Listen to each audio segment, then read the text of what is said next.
안녕하세요. 지금 보시는 차트는 미국 나스닥에 상장되어 있는 바이오테크, 아이시어 나스닥 바이오테크라는 ETF입니다.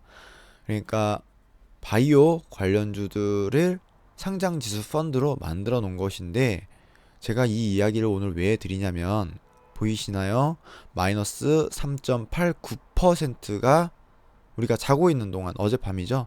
일어난 거예요. 어? 그럼 미국도 많이 빠졌을까요? 뭐 관심 있으신 분들은 이미 알고 계시지만 모르시는 분들을 위해 같이 보겠습니다. 어젯밤에, 그러니까 우리가 자고 있던 새벽에 다우존스는 0.01%가 빠졌고요. 나스닥은 0.05%가 빠졌습니다. S&P 500은 0.23%가 하락했네요. 그런데 이 바이오 관련 상장 지수 펀드는 왜 3.89%나 급락을 때려맞고 전 저점, 그러니까 지지선을 붕괴하고 뚫고 내려가는 모습이 나왔을까요? 기사를 한번 볼게요. 헬스케어 개혁안에 흔들 다우 0.01% 하락이라고 나와 있는데, 일단 제목은 이 정도로만 보시면 될 것 같고요. 자, 보겠습니다. 여기 중요한 거. 헬스케어 개혁안에 대한 우려가 증시에 부담을 줬다. 민주당이 추진하고 있는 모두를 위한 케어 메디컬 포 올이라는 개혁안이 의사들의 약 처방을 어렵게 할 것이라는 관측 때문인데, 전날 유나이티드 헬스그룹 최고 경영자 데이비드 위크만은 실적 발표와 함께 이같이 이야기를 했다라는 내용의 기사입니다. 그래서 헬스케어 업종이 2.9% 하락했다고 합니다. S&P 500 업종 가운데 유일하게 올해 마이너스 수익률을 기록 중이라고 합니다.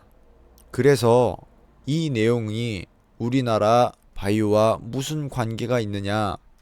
여러분, 우리나라 제약회사나 바이오 기업이 우리나라 국민들을 대상으로 제품을 처방하고 그런 것만은 아니에요. 미국의 건강보험협회라든지 이런 연결고리가 아주 많기 때문에 그런 부분에 있어서 이 주식이라는 건 기대감으로 상승 하락을 반복하는 거잖아요. 그렇기 때문에 영향을 받을 수밖에 없다라고 보시는 게 맞고요. 일단 여기서 중요한 것은 방금 말씀드렸던 헬스케어 개혁안인데, 요게 제가 조금 더 궁금해가지고 다른 기사를 찾아봤어요. 이 내용은 4월 4일에 발표된 이제 기사고요. 오바마 케어 관련된 트럼프의 주장에 대해서 나와 있습니다. 자, 정리를 해서 깔끔하게 제가 말씀드리면 내용은 뭐냐면요.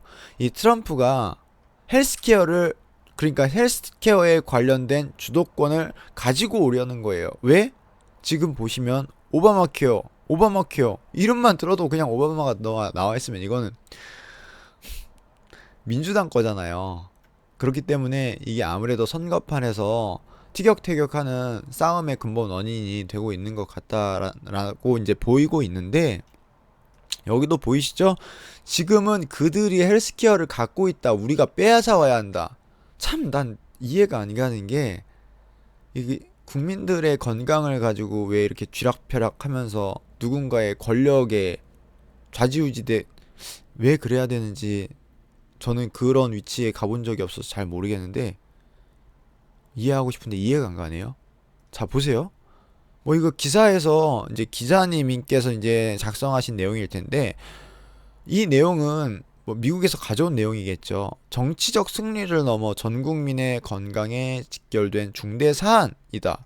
결론은 뭐예요? 정치적으로 왜 이걸 가지고 승리를 해야 되는지 저는 이해할 수가 없는 거예요. 여하튼 간에 그들만의 리그가 있는 거니까. 공화당은 2010년, 12년, 14년, 16년 매번 선거 때마다 오바마 케어 폐지와 대체를 핵심 공약으로 내세웠지만 빈번히 실패했었다라는 내용이고요. 요 마지막 부분에 중요한 것만 한번 볼까요? 잠시만요. 자, 오바마 케어는 결점이 적지 않은 현행법이다. 그렇다고 전면개혁이 필요한 건 아니라고 합니다. 자, 민주당의 리버럴 진영 보면 전국민 메디케어 제한은 경비가 너무 많이 드는 데다 대다수가 만족하고 있는 민간 직장 보험이라는 게 있나 봐요. 에? 타격을 주어 실현 가능성이 낮다라고 하고요. 옵션은 두 가지다. 뭐 이쪽의 의견이긴 하지만 오바마 케어를 개선하거나 오바마 케어 이전으로 돌아가야 한다라는 내용입니다. 근데 이 오바마 케어가 의외로 괜찮다고 보는 게 뭐냐면 이 건강보험을 다수의 사람들이 받을 수 있게끔 조금 개선되어 있다라고 저는 그렇게 알고 있거든요. 왜냐면 이 오바마 대통령이 우리나라 건강보험을 벤치마킹 하면서까지 그 개혁안을 추진했었다라고 제가 그 당시에 이제 대학생이었으니까 알고 있는데 그런 내용이 있었다라는 정도만 알고 계시고 이 내용을 바탕으로 헬스케어 개혁안이 나오면서 뭐 아까 말씀드렸잖아요. 약사가 약 처방을 어렵게 할 것이라는 관측이 나왔는데 뭐 이제 정말 필요한 부분만 처방하면 되겠지만 우리가 좀 뭐 과다 복용을 하게 된다든지 뭐 처방을 너무 이렇게 쉽게 해주다 보면 뭐 너무 과도하게 섭취할 수도 있고 뭐 안 좋은 일이 벌어질 수 있다라는 내용인데 이런 부분을 이제 좀 비용 절감 차원에서도 뭐 이야기를 하는 것 같습니다. 여하튼 뭐 제가 궁금한 내용은 여기까지 보고요. 자, 그러면은 오늘 우리나라 증시는 어떻게 되는지 한번 우리나라 증시가 아니고 우리나라 증시는 그냥 보시고요. 우리나라 증시의 바이오 관련 종목들이 어떤 모습을 보였는지 한번 살펴보겠습니다. 자, 삼성 바이오로직스 2.44% 하락했습니다. 신라젠 팩사백을 만들고 있죠. 2.93% 하락을 했습니다. 바이로메드 3.38% 하락을 했습니다. 당뇨병성 신경병증이라든지 족부궤양 이런 것들 치료제를 만들고 개발하고 있는 회사죠. 제넥신이 너무 많이 빠져서 무슨 일이 있는 줄 알았어요. 5.56%. 근데 얘는 원래가 변동성이 좀 심한 종목이에요. 보시면 아시겠지만 변동성이 조금 심하고 그렇다고 보시면 될 것 같고요.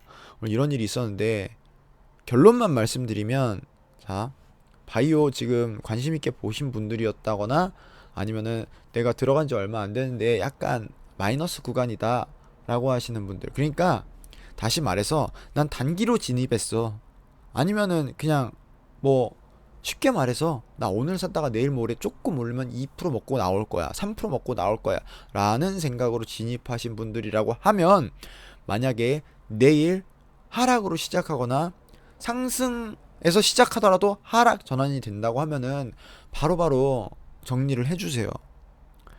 방금 아까 말씀드렸던 헬스케어 관련된 내용이 지속적으로 나오게 된다고 하면은 우리나라 바이오 종목들도 눌릴 수밖에 없습니다. 그렇기 때문에 좀 안정적이고 리스크 관리 차원에서 우리 계좌를 지키는 것도 계좌 관리잖아요. 그러니까 그런 부분 참고하셔서 투자하시고요. 오늘 여기까지 마치겠습니다. 좋아요와 구독 버튼 눌러주시면 감사하겠습니다.